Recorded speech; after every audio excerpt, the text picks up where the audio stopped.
Welcome to Career Tools. Today's topic, internal support, roles and requirements. Part 1. Here we go.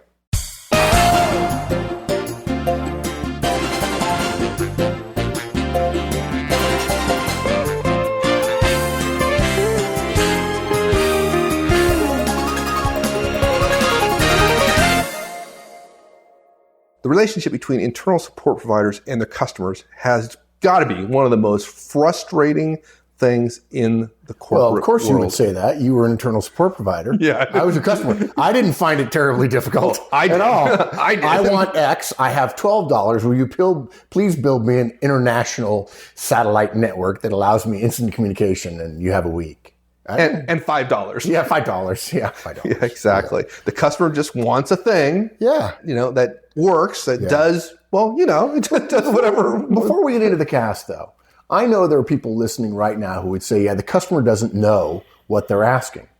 And they get frustrated by that, and they want the customer to know.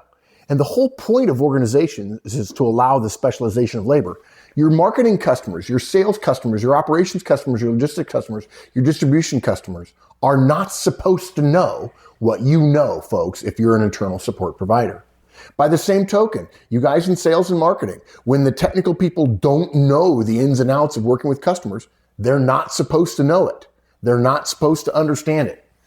It's frustrating to say, I want them to know and they should know this. If you ever say to yourself, they should know this, bad idea, folks. There's an inherent separation of labor between internal support providers and the people they're supporting. It's necessary and it makes for frustration, and that's part of what this cast is about, right? That's right. Yeah.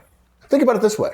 The internal support provider, whether it's IT or finance or HR or even the cafeteria, hypothetically, right? They need to know, in a hotel, it would be banquets, right? What does the customer want? They need to know X and Y and Z before they can solve that internal customer's problem. But as you said, the customer just wants a thing that they don't really understand, right? And they understand it. Like, they understand what they want. They just don't output of the thing. The output, well, which is what matters, right? Right. How you get there, that's the internal support provider's role. They know the outcome, right? The problem is from the support provider's perspective, they don't know it at the level of the detail and specificity that the internal support provider needs in order to deliver it, right? So that's exactly. And which is where requirements planning come in. And folks, I promise you, if you're in IT and you're used to requirements planning, trust me, this cast is going to be one of the most important casts you ever hear in 20 years of listening to Manager Tools. We promise. Yeah. So there are ways of making this relationship go more smoothly, right? If you're a support provider, you're in IT, you're in engineering, whatever, you want the relationship to go more smoothly.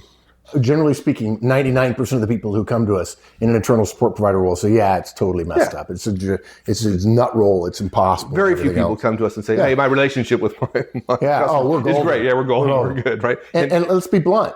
This cast, folks, is not about sales and marketing and operations and distribution and logistics and the people whom you provide. It's not about them changing what they do, okay? It is about you changing what you do. We're going to suggest, if you're an internal support provider, you're going to have to change your perspective in order to get things to work more effectively. And we know that's hard to hear. We accept the fact that what we're saying is hard to hear, but it makes no sense to complain about the problem as it exists right now and then not change our behaviors and wonder why the problem doesn't go away. Yeah, right? Exactly. Yeah. And by the way, I have to say this, since this actually happened, I promised that we would dedicate this cast to the Atlanta conference attendees in January of 2012 who found it very hard to hear, but were uniformly positive and thanked us for being very direct and very candid about let's explicate the internal tensions that happen when you're a support provider. And particularly, we're going to harp a little bit more on IT because that's a huge one that touches all parts of the organization, rightfully so. IT needs a bigger place at the table, and unfortunately, they don't get it as often as they'd like. We just really feel like this is an important topic, and too many technology, internal support providers, and specifically technology, hurt themselves and their careers because they don't understand the dynamics of the problem, and they're not willing to make some small changes that get big results. Yeah, so They loved it. We hope you're going to feel the same way when you're done with it. So they hated it, and then they loved it. I mean, they pushed back, and we've done it several times since then. And it's hard. It is hard to hear. Anytime you ask somebody to change their paradigms and get in a different framework about thinking about a relationship with people, it's hard. It's hard. It requires you to change. So nobody, a lot of people don't like change, and some of these changes are significant changes in perspective. Yeah. But they like it because they say, I can see if I change my perspective, I'm going to be more effective. Yeah, I'm going to get better results. And you're saying, you're being nice. You're saying we're going to change our paradigm. We're actually going to suggest you demote yourself, right? That's the problem. That's the paradigm change. I was going to let you say that. Yeah, you're going to let me say that part, right? Yeah, so we have 4 recommendations. The first one is, if you're an internal support provider, your first thought for most people is, we have a way for you to interact with us. And I'm going to describe that as a requirements document. And our first rule is never respond with a requirements document to an internal request. Don't do it. And we'll explain why in a little bit. Okay. Number 2, what we recommend you do instead is help the customer. Okay. Don't partner with the customer. Let's not use that. You're not partnering. You're serving the customer by helping them create parameters and define their needs in a very interactive way without slamming them with an 80-page deck that says these are the requirements you've got to give us. Okay. Number 3, our point here is you got to make it a conversation. You got to make it fast, knowing that you won't learn everything, but getting enough to start some work on it before you do the next phase. And then number 4, we recommend you don't ever let the set in stone, formal, clear, precise, detailed internal support processes take over to the point where the people that you're supporting go, this is just bureaucratically nightmarish. If you do that, if you just act like you're going to be nice on the front end, and then you throw it into this hopper of we're going to go through this entire process and you have to follow the process, I promise you, you're going to have a bad reputation, you're going to have bad relationships, and they're going to figure out how to go outside the organization when they can to get things done. Which anytime they start thinking about going outside the organization, that affects your reputation, your stock internally in the company. There you go. Okay, so let's like hit people in the head right away with the idea of don't respond with requirements documents. Okay, but now look, let's be clear about something. I used to be in sales and marketing. Of course, I was the one that was asking, we need X, we need Y, we need Z. You were on as an executive receiving end of that. On the receiving end. And of course, this all started years ago when you and Manager Tool started, when I consulted to you. Because of this very problem. Yeah, this exact very problem. You guys were supporting marketing with the core piece of software that literally ran MCI. You were in charge of the entire, we called it OSIS. The customer account system. The customer account system, incredibly important. And you did a bunch of great things, and the customer still didn't like you. And you were like, well, Mark, why don't they like me? Because I said, because you treat them like crap. And they're not me. They like me. Yeah, they like me. Yeah, they didn't like your organization. Yeah, exactly. Okay. Look, the first response of most internal support providers, folks, and I got to tell you, if you're wondering whether or not this is true of you, trust me, it's true of you. Okay. When they're asked, hey, listen, I need X or I need Y, or can you do something like this for me? What happens is they say, I'll send you a form, right?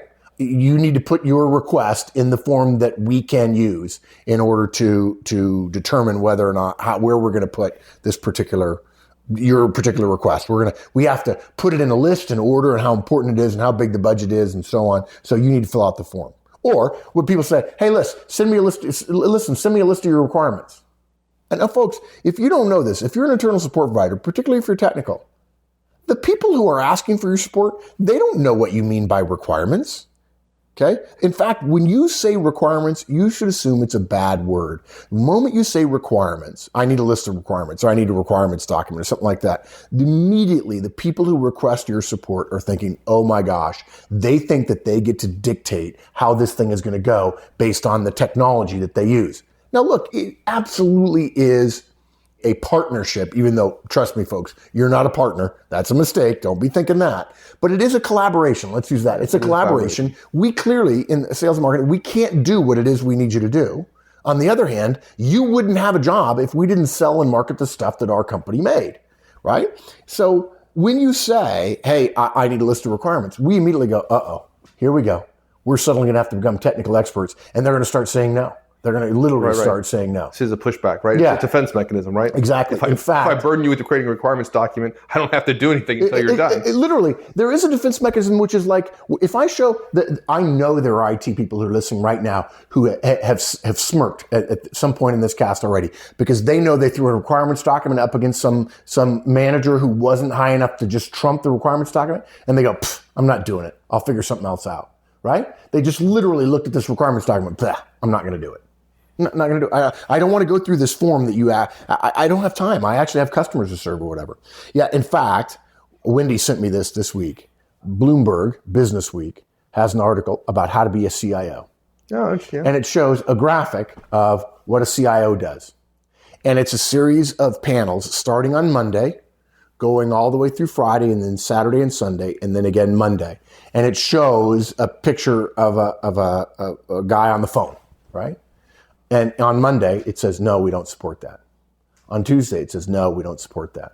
On Wednesday, no, we don't support that. Thursday, no, we don't support that. Friday, no, we don't support that. Saturday and Sunday are blank, and Monday it says, no, we don't support that. I thought Saturday and Sunday working on his resume. No. And in fact, there's a case to be made. To your credit, those of you in internal support roles, to your credit, we understand why you're defensive, because you have limited resources and you can't tell everybody yes all the time. But we're going to come to that, okay? But the first thing you do is, if you send out a list, right, or a form, and it has a clear list of all the things you need and a definition of the process from here, and it's absolutely designed to make it easier for you to do what you need to do to provide them the document, their eyes, people who you're serving, their eyes are going to roll into the back of their head. You're not suggesting that at some point requirements don't have to be defined. Not at all. You're just saying that the first response on be throwing this thing in people's face. Yeah, it's wrong. And it's a collaboration, and it hurts the relationship. Yeah. But there's something else, though. Requirements. IT people are sitting here thinking, yeah, this is requirements. We have to have them. Guys, we hear you. But let's start with the first thing. Stop calling them requirements, because every other time in 2010 and 2008 and 2006 and 1999 and in 2001 and in 1985 and so on, the word requirements means I'm about to be put into the IT system for weaning out all the things that we can't do. And there are only two things we can do. And by the way, it'll take 2 years and it'll cost you $1 billion. No, look, of course that's false. That's an overrepresentation. It's a stupid, it's an absurd reaction. Bombastic. Right? It's bombastic. It is. And by the same token, IT saying they want $1 billion worth of stuff and their budget is 11 cents. It's the same thing. It's bombast on both sides of the fence. I'm just telling you, stop saying requirements. Now look, we're smart. We're not dumb. We didn't get to the point where we can ask internal support providers to give us stuff because we're dumb. We know you have to work with us and you have to understand more of what it is. And sometimes you have to tell us, I'm sorry, we really can't give you a small thermonuclear weapon, right? Okay, we may ask for it, and you have to go, no, really, that's not something, Yeah. Well, I think you're describing is it's just a change. It's a change of paradigm in terms of believing, like many internal support providers believe, that they have the warehouse of goods. They have all these capabilities, and users, customers have to come begging for those services. And we're suggesting is to change your mindset.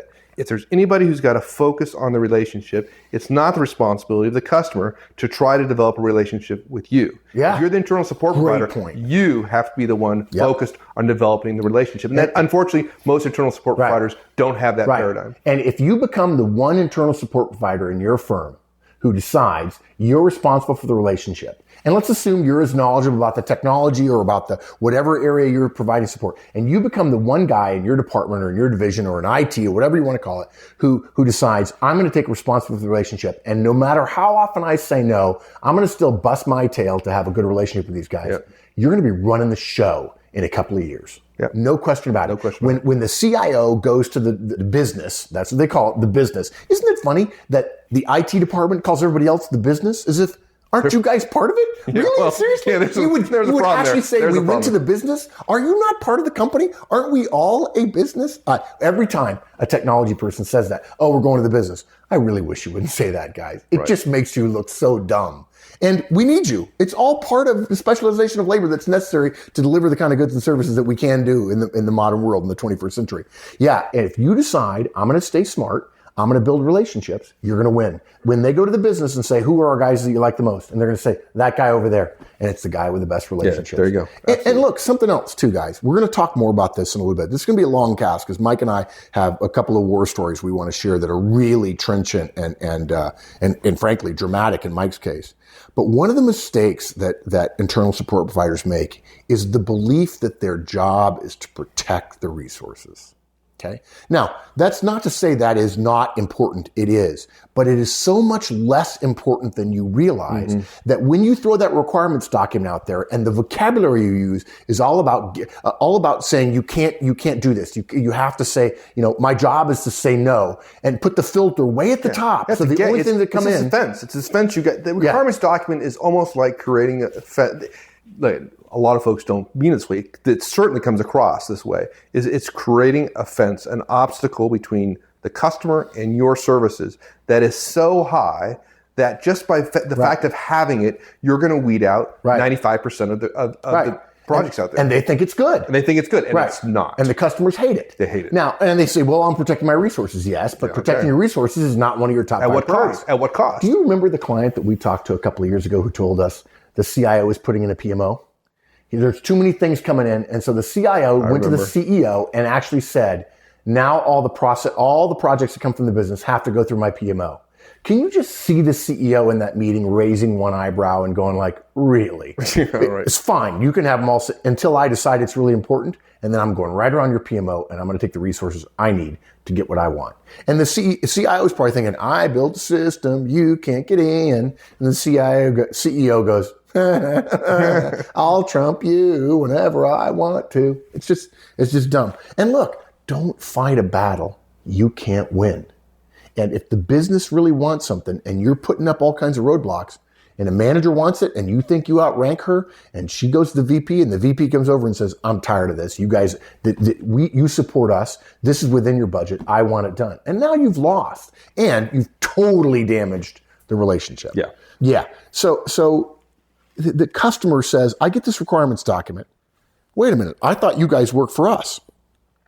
And I'm requesting something you and immediately say, no. You gotta go jump through all this hoops. Immediately, relationship problem. And that relationship problem continues through that entire process. It's just terrible. So the first rule, this is so important. You cannot start out with a fence of a requirements document. You can't. We're telling you, stop that now. And have an approach of when there's a request from the business, okay? When there's a request from the business, your first thought is, I'm going to go collaborate with them in a subordinate role. I'm going to go collaborate with them in order to figure out what they need and try to figure out what I can do for them. That's the approach to have. Okay? All right. So then the question becomes, right? How do they do that? Right? So how do we help the customer create parameters and define needs? Look, you're a professional if you're in a support role. You're an expert, okay? You want to be seen as an expert, okay?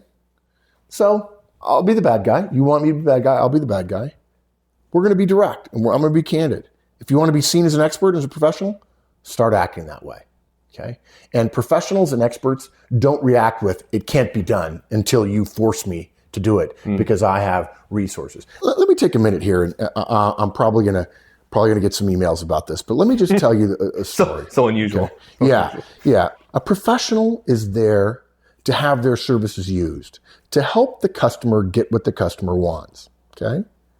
The professional is not there to force the customer through a series of hoops. Now, the professional should not. We don't recommend the professional engage in behaviors that would make them be perceived as unprofessional by other people in their expertise. We're not asking you to roll over and do whatever it is the business wants. We're simply asking you to have an approach which is not the approach the vast majority of internal support providers have today. We're recommending your approach is, I'm going to try to help you do this well. Right. Okay. Now, this is where and by the way, if you start that way, if you start the relationship that way, and you find out that the requirements are set so you don't have the resources, it can't be done, and you have a conversation. So, okay, then it can become a conversation of, well, what can I do? Yeah. And then they're thankful that at least you can do that. But if you start the other way, what happens is you get trumped, and you're going to be forced to do what they want because they don't like the fact that you could put your hand up right in the very beginning. Right. They look at you like, what? I mean, really? The 80-page decks? 80-page requirement deck. And they say, well, once you answer these series of questions, I'll be able to get back to you. Then I start.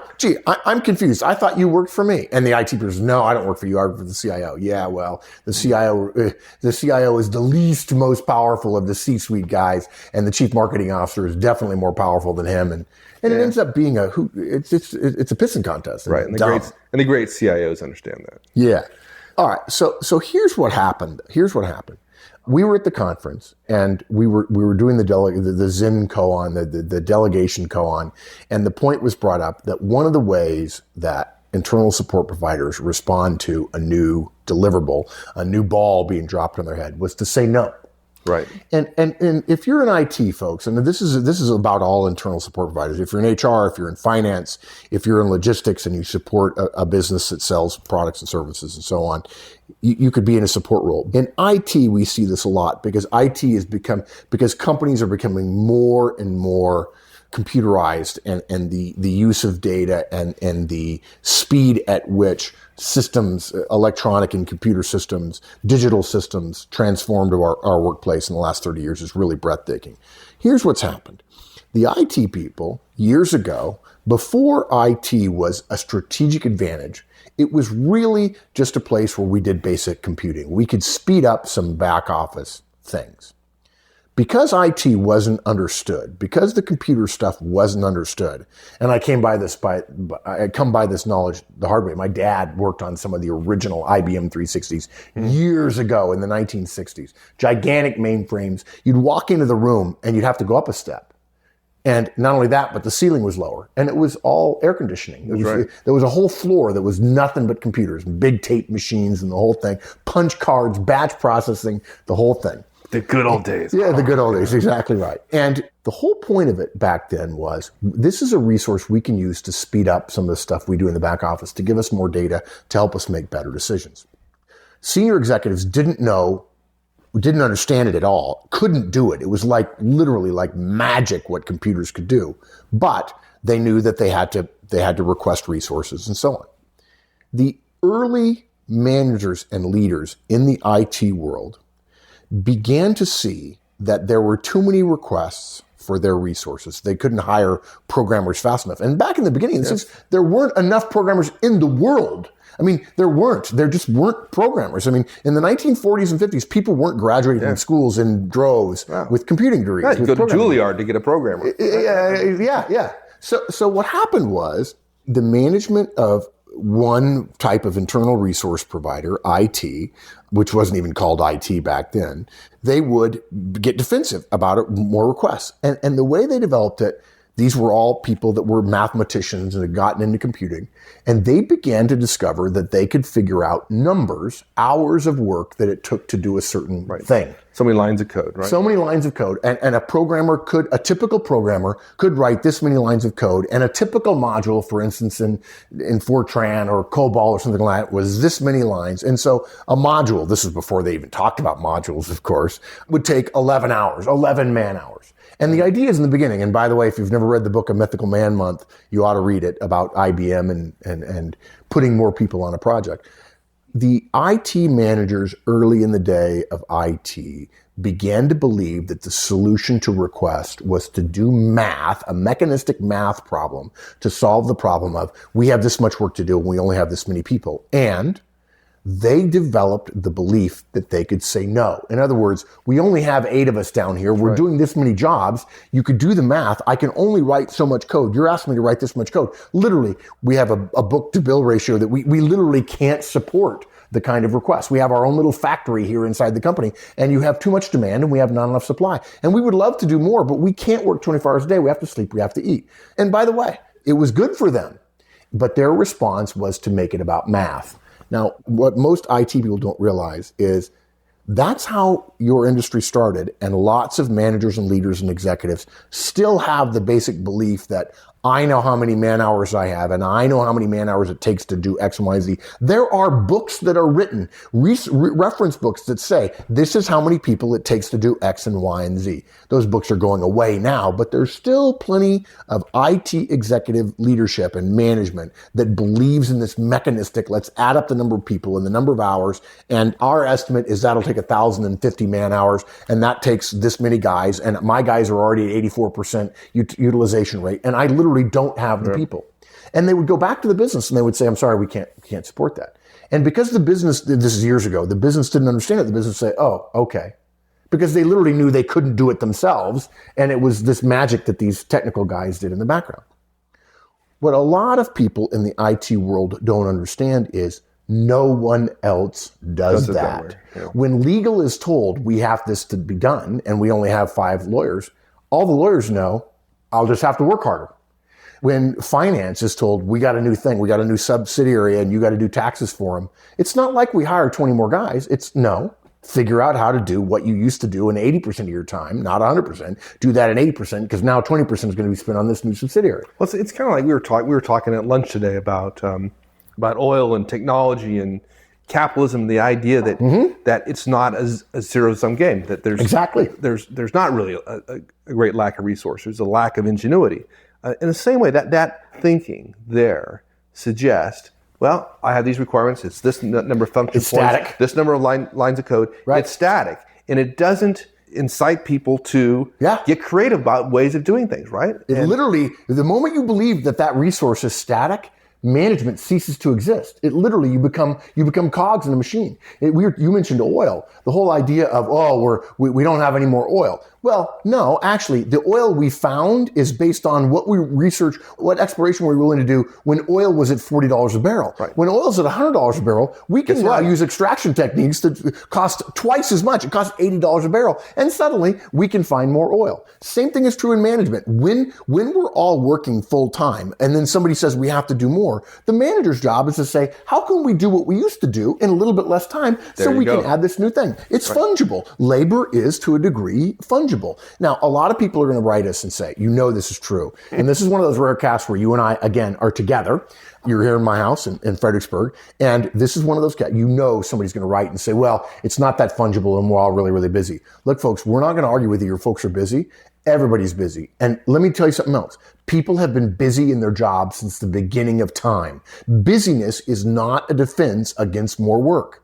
What happens is you're busy and then you get more work and you discover that work, hopefully, is more valuable than the work you're doing. And you figure out how to do the work you're doing in less time or potentially delegate that work if you're a manager to free up time for the thing that is now more valuable. I don't know if we ever shared this story with you before, but many, I must have been 20 years ago, I was doing work on Wall Street for the company I worked for, wasn't MCI, for a company that I was working for, building risk management models, credit risk management, and foreign exchange risk management. Right. And I was working with this company, and I was representative of the company. We had an outside firm developing the software. And you were doing foreign exchange because the product that your company made was affected by fluctuation. I was supporting a trading desk. They were trading raw materials. Right, because we had billions of dollars exposed to foreign exchange risk. Yeah. And so we hired this firm to build this very, very custom, very, very complex foreign exchange risk system. So I'm the representative of the company with this third party. I'm on Wall Street. I'm literally working on Wall Street every day, building this software. And there are a few other people involved, but Lloyd Zussman. Lloyd, probably not listen to this, but Lloyd is a very smart guy. And we sat down to start coding this stuff, right? And he had a piece of it, and I had a piece of it. Right. And then 2 weeks into it, I had one of the modules developed. He had nothing. Right. 3 weeks into it, I had another module developed. He had nothing. 4 weeks into it, I had another module. So I had 3 or 4 modules by that point developed. He had nothing. The next week, I had 5 done. The next week, he had 25 done. What? He had 25 done.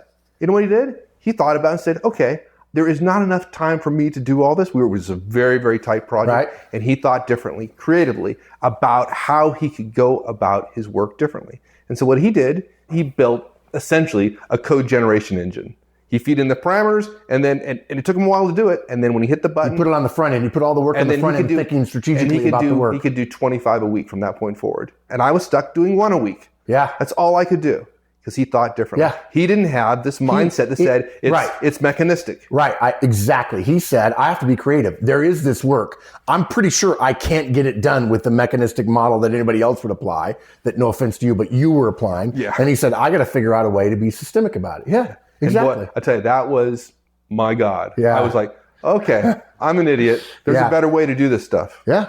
Yeah. So what happened, folks, is if you're in IT, you guys are left with a legacy of we need to be defensive because we need to protect the mechanistic man month of we just don't have the resources.